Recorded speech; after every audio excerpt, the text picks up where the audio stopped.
Hello guys, and welcome back to the channel. So now guys, we're back with the Attorney General of the Federation in Nigeria again, Abubakar Malami. It is no gainsaying and it is not an oxymoron to actually describe this guy as a criminal. Guys, I bring you this.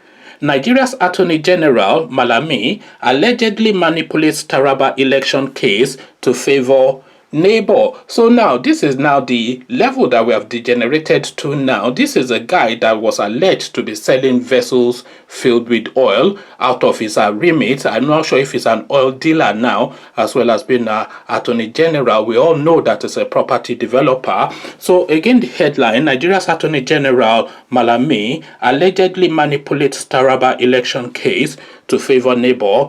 So now let's now see what latest escapade the Attorney General is up to. As more revelations of malpractice by Nigeria's Attorney General Abubakar Malami comes to light, new information has been uncovered on how he is scheming to manipulate a Supreme Court ruling on the outcome of the Bali/Gasol federal constituency election in Taraba State.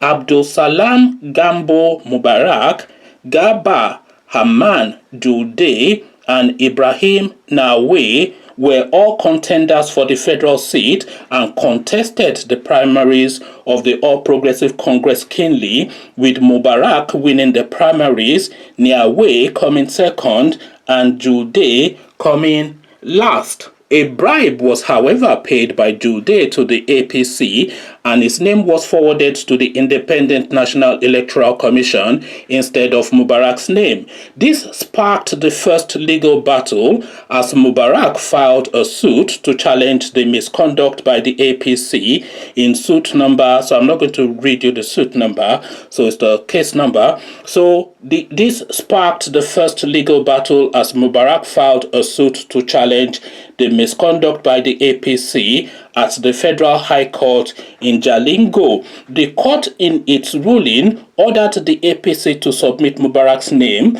to contest for the Bali/Gasol federal constituency seat because he was the original and legal winner of the primaries. Jude, however, appealed the ruling at the Court of Appeal in Yola, asking the court to allow him to contest the election, and it was awarded in his favor, throwing out Mubarak's case. The latter, however, took the matter further to the Supreme Court, which set aside the ruling of the Court of Appeal and affirmed the initial judgment on June 3, 2019, after the National Assembly election had been concluded.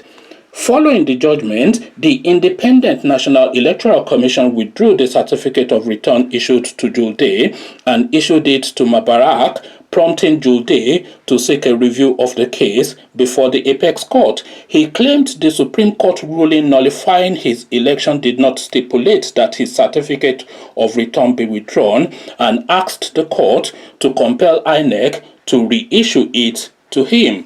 Seeing that he would lose the case, Jude wrote the Supreme Court to withdraw his request for review of the judgment, but the case was continued at Mubarak's insistence. The Supreme Court affirmed its earlier ruling confirming Mubarak as the winner of the electoral seat and asked Jude to pay him 500,000 naira for wasting the court's time and abuse of court processes.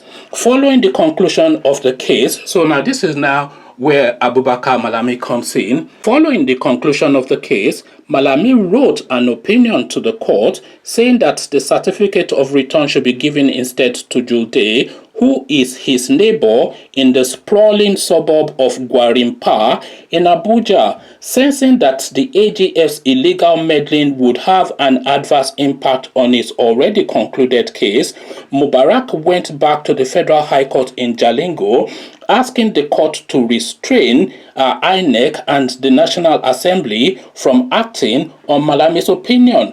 A source close to the case informed correspondents that Malami was now finalizing plans to transfer the case to Abuja.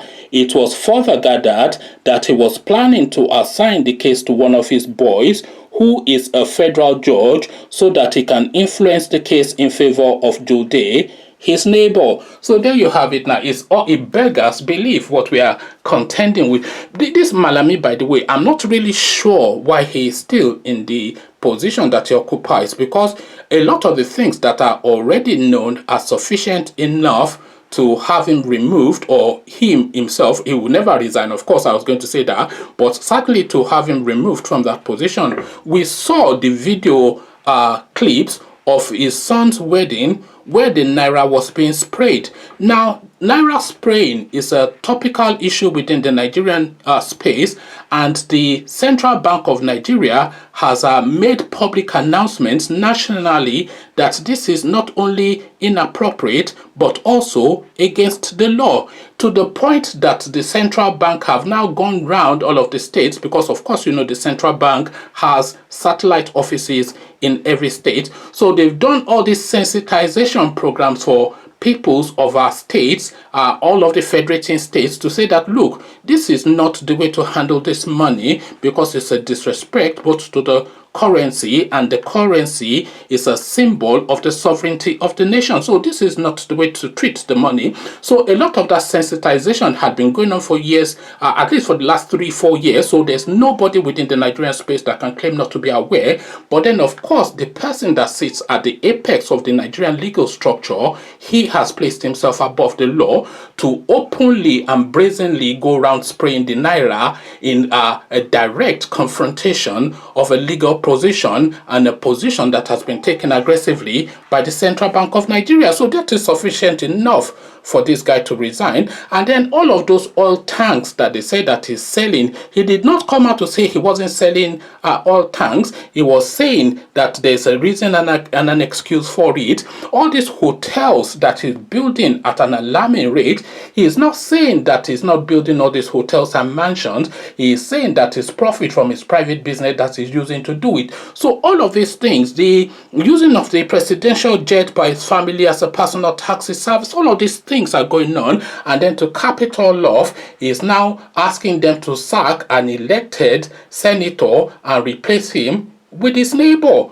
Conversations in the comment section, when it rains, it pours within the Nigerian space. It beggars belief. It's alarming. I use the word unbelievable a lot. Unbelievable again, I say. But what says you? Come share thought. But before you do that, click on the red subscribe button so it turns gray. The bell button notifies you every time I drop a new video. Click on like as well, because that helps with the YouTube algorithm. Once you've done all the clickings, come join me then in the comment section. Come tell me what you're making of this above the law now person that we have as the head of the Nigerian legal structure, the oxymoron, the contradiction. So I'll leave you here. Carry this conversation on with you in the comment section. But here I say peace.